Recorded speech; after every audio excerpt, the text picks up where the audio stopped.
I'm George. And I'm Jack. And we are the Beans team. So my good friend here, Jack, absolutely loves beans. I certainly do. But a problem that Jack faces on a daily basis is having a sudden craving for beans but being miles away from a place where he can acquire them. So the Beans Project aims to remove and solve this problem. So what does BEANS actually stand for?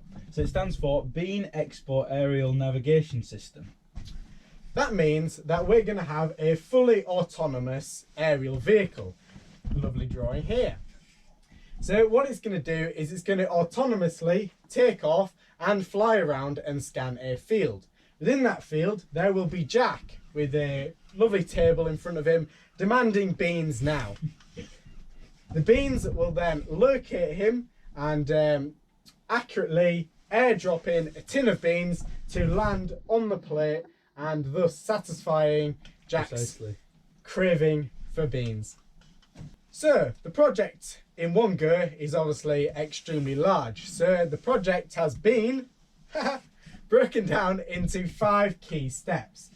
Step 1 is full manual bean delivery, and this stage is primarily associated with physically building the aircraft and taking it off, ensuring that it can carry the bean tin itself. It will fly stable, it'll be easily controllable by an autopilot in the future, and build the drop mechanism so we can manually flick a switch on the transmitter and drop the beans. The second phase is going to be building the autopilot. So this is going to be able to allow the plane to fly by itself automatically, and we're going to develop a flight PFD for that, and we're going to get telemetry data being fed in and back to the plane, and basically it's just going to be able to, once we've got it in the air, keep flying. So that moves on to the third stage, which is the automatic beam release, or ABR, which is one of the most important phases of the project. This phase is concerned with manually taking the aircraft off, but once the aircraft is in the air, it will be able to automatically fly to various waypoints and fly to a pre-programmed position as to where Jack is. It will then be able to accurately calculate the trajectory of the bean tin, so it accurately lands within roughly a 5-meter radius of Jack, so he can then consume the beans. So it will obviously have to take into account factors such as wind, airspeed and height to provide an accurate point, and it will also have to fly itself to fly over that point. The fourth stage is going to be what we call the fully autonomous beam platform. What this is going to entail is it's going to allow the beam plane to set off, so take off by itself, and land by itself, which is probably going to be the most difficult part of the project. So it'll be able to take off, land and fly all autonomously. And at that point we'll be very close to finishing the 5th and final step. The final step then is the search and deliver stage. The purpose of this stage is that the aircraft will be able to take off all on its own, but this time it will not know where Jack is when it takes off.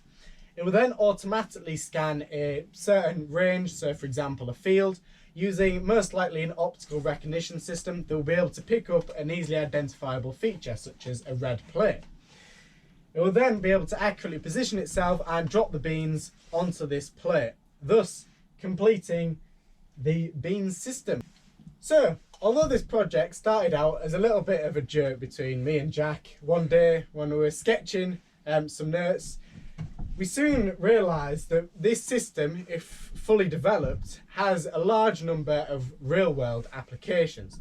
So the Beans project itself, the actual principle of airdropping the beans, is mainly just used as a prototype, an example, to have a proof of concept of the system as a whole, to prove it could be done, and for us to be able to research the different systems that we need to make such a project possible. One of the things that you could apply the beans to is delivering foreign aid. Now this can be things like vaccinations and cures, medical supplies, and time-critical supplies like blood. You can get these to countries where it's not efficient to send in a larger plane or send in some land vehicles, and the beans can do this very efficiently, and it can fly in, drop the small amounts that are required, and fly back on its battery pack. So we also thought that this would be applicable to military systems, with a lot of time and money being invested into small UAV type platforms.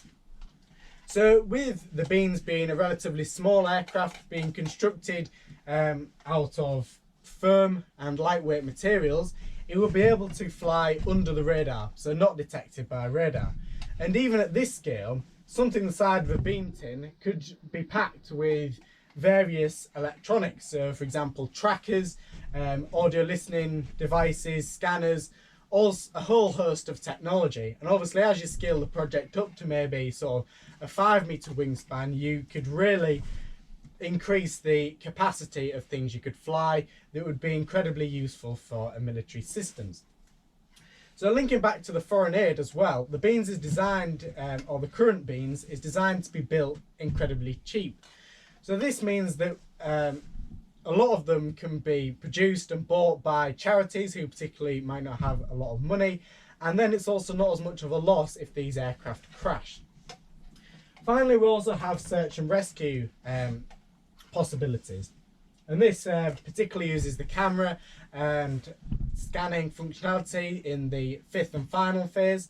So the aircraft will be able to fly around and scan an area, and if it finds a potential target, for example someone lost at sea, could drop a tracker the size of a bean tin, so then a real life crew could then fly out and see it. So you may think, that why don't just the crew fly out in the first place? Well, linking back to, as we said, the Beans will be built very cheaply. So an organisation may be able to have, say, 5 or even 10 of these platforms that can all simultaneously scan an area and would thus be able to work much more efficiently than a team on its own.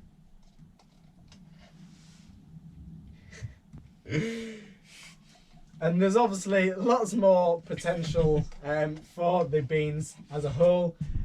Every day as we're planning this, we're coming up with more ideas of how this could be used.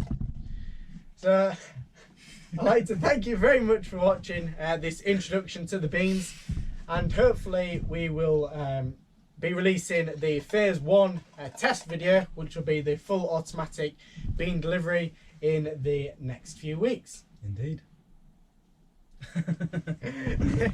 Make sure to like and subscribe to make sure you don't miss any future Bean content.